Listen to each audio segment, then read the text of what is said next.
श्री साई सच्चरित्र की 26वीं अध्याय की कथा में हम देखेंगे भक्त पंत, हरिश्चंद्र पितले और गोपाल आंबेडकर की कथाएं।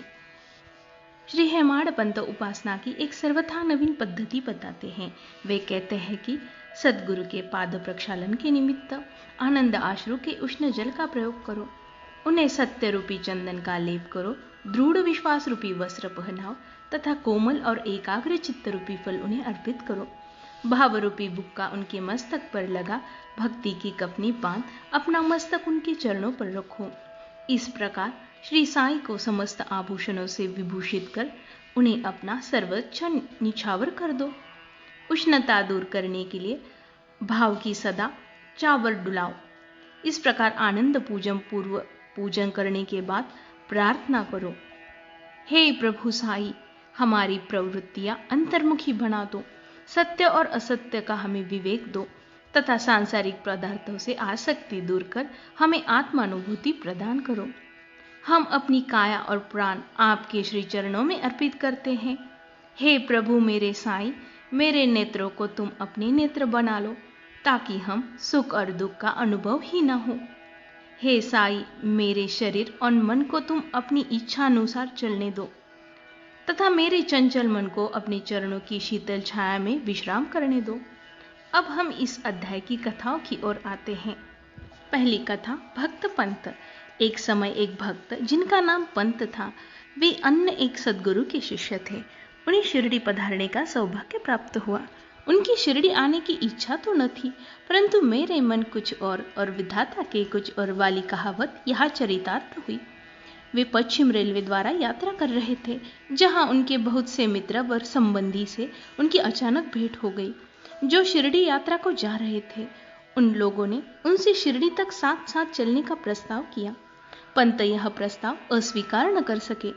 तब वे सब लोग मुंबई में उतरे और पंत विरार में उनके सद्गुरु के पास शिरडी प्रस्थान करने की अनुमति लेकर तथा आवश्यक खर्च आदि का प्रबंध कर सब लोग शिरडी रवाना हो गए। वे प्रातःकाल वहां पहुंचे और लगभग 11 बजे मस्जिद को गए। वहां पूजनार्थ भक्तों को एकत्रित समुदाय देख सबको अति प्रसन्नता हुई, परंतु पंत को अचानक मूर्छा आ गई और वे बेसुध होकर गिर पड़े। तब सब लोग भयभीत होकर उन्हें स्वस्थ करने के समस्त उपचार करने लगे। बाबा की कृपा से और मस्तक पर जल छिटे देने से वे स्वस्थ हो गए और ऐसे उठ बैठे जैसे कोई नींद से जगा हो।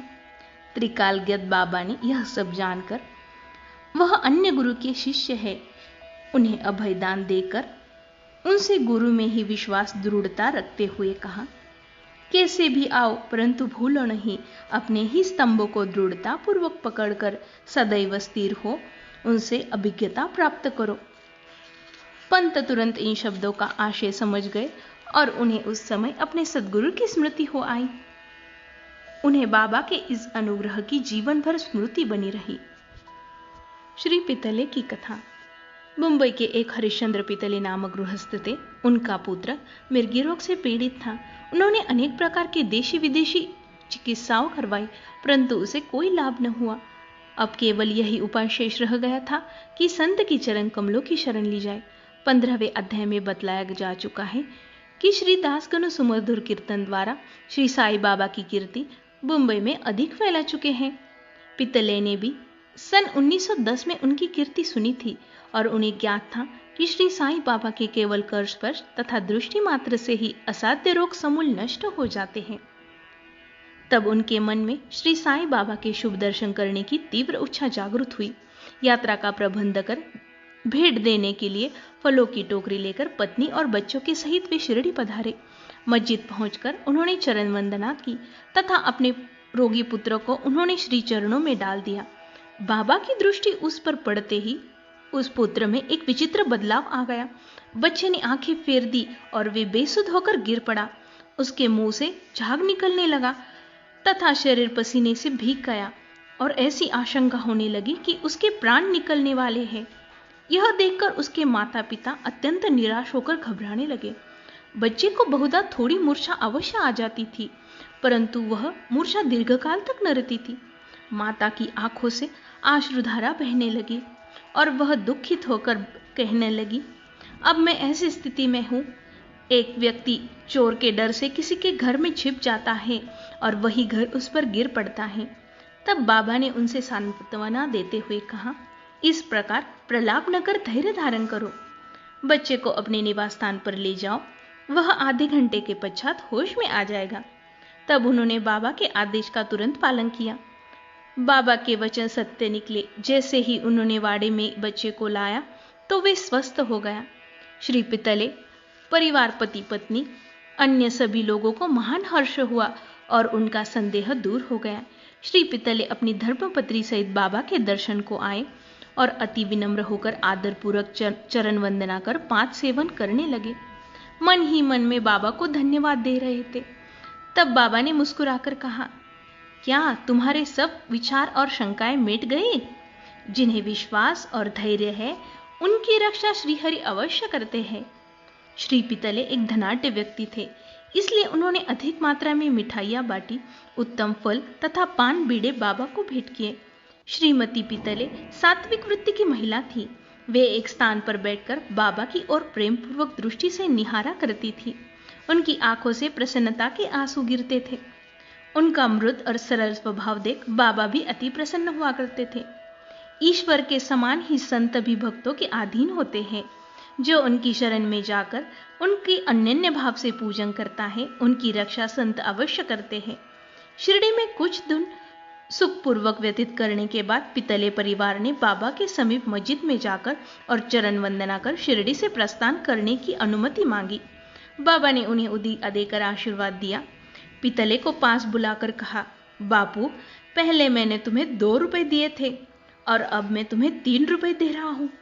इन्हें अपने पूजा गृह में रखकर नित्य इसका पूजन करो, यह तुम्हारा कल्याण करेगी।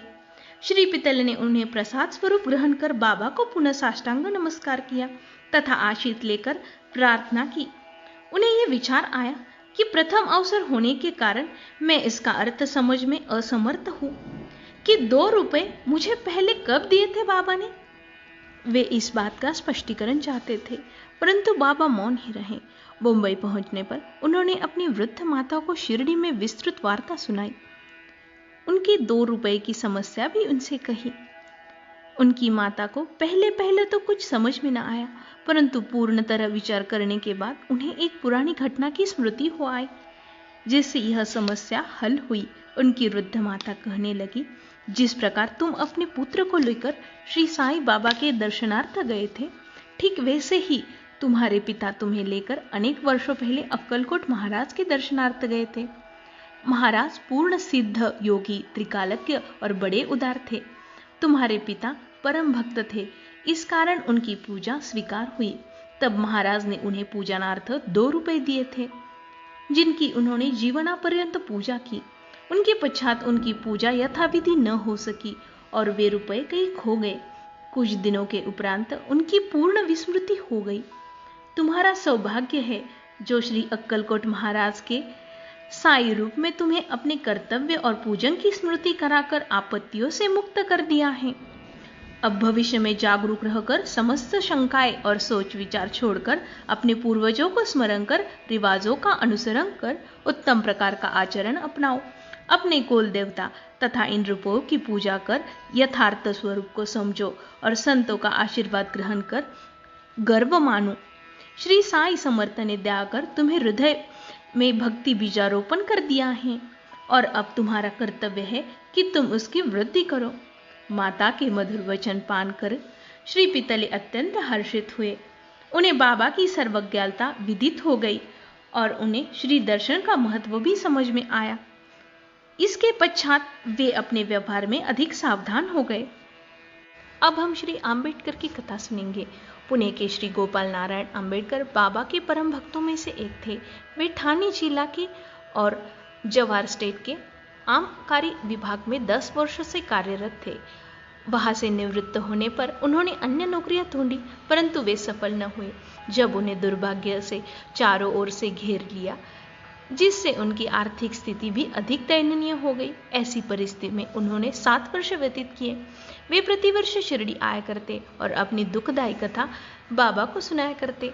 सन 1916 में तो उनकी स्थिति अधिक भी चिंताजनक हो गई। तब उन्होंने शिरडी जाकर आत्महत्या करने की ठानी। इसलिए वे अपनी पत्नी के साथ लेकर शिरडी आए और वहां 2 मास तक ठहरे। एक रात्रि को दीक्षित वाड़े के सामने एक बैलगाड़ी पर बैठे बैठे उन्होंने कुएं में कूदकर प्राणांत करने का निश्चय कर लिया। वही समीप ही एक भोजनालय के मालक श्री सगुन मेरू नायक ठीक उसी समय बाहर आकर उनसे इस प्रकार वार्तालाप करने लगे। क्या आपने कभी श्री अक्कलकोट महाराज की जीवनी पढ़ी है? सगुन ने पुस्तक लेकर उन्हें पढ़ाना आरंभ कर दिया। पुस्तक पढ़ते पढ़ते वे ऐसी कथा पर पहुंच गए जो इस प्रकार थी। श्री अक्कलकोट महाराज के जीवन काल में एक व्यक्ति असाध्य रोग से पीड़ित थी। जब वह किसी प्रकार के कष्ट सहन न कर सकी तो वह बिल्कुल निराश हो गई और एक रात्रि कुएं में कूद पड़ा। तत्क्षण श्री महाराज वहां पहुंच गए और उन्होंने स्वयं अपने हाथों से उसे बाहर निकाला। वे उसे समझाने लगे कि तुम्हें अपने शुभ अशुभ कर्मों का फल अवश्य भोगना चाहिए। यदि भोग अपूर्ण रह गया तो पुनर्जन्म धारण करना पड़ेगा। इसलिए मृत्यु से श्रेयस्कर है कि कुछ काल तक उन्हें सहन कर पूर्व जन्मों कर्मों का भोग समाप्त कर सदैव के लिए मुक्त हो आओ। यह सामायिक और उपयुक्त कथा पढ़कर आम्बेडकर को महान आश्चर्य हुआ और वे द्रवित हो गए। यदि इस कथा द्वारा उन्हें बाबा का संकेत प्राप्त न हुआ होता तब अभी तक उनका प्राणांत हो गया होता। बाबा की व्यापकता और दयालुता देखकर उनका विश्वास दृढ़ हो गया और वे बाबा के परम भक्त बन गए। उनके पिता श्री अक्कलकोट महाराज के शिष्य थे और बाबा की इच्छा भी उनके पद की चिन्हों के अनुसार अनुसरण करवाने की थी। बाबा ने उन्हें आशीर्वाद दिया। अब उनका भाग्य चमक उठा। उन्होंने ज्योतिष शास्त्र के अध्ययन में निपुणता प्राप्त कर उसमें बहुत उन्नति कर ली और बहुत सा धन अर्जित कर अपना शेष जीवन सुख और शांति पूर्वक व्यतीत किया। श्री साई सच्चरित्र की अगली अध्याय की कथा में हम देखेंगे भागवत और विष्णु सहस्त्रनाम प्रदान कर अनुग्रहित करना, गीता रहस्य दादा साहिब का।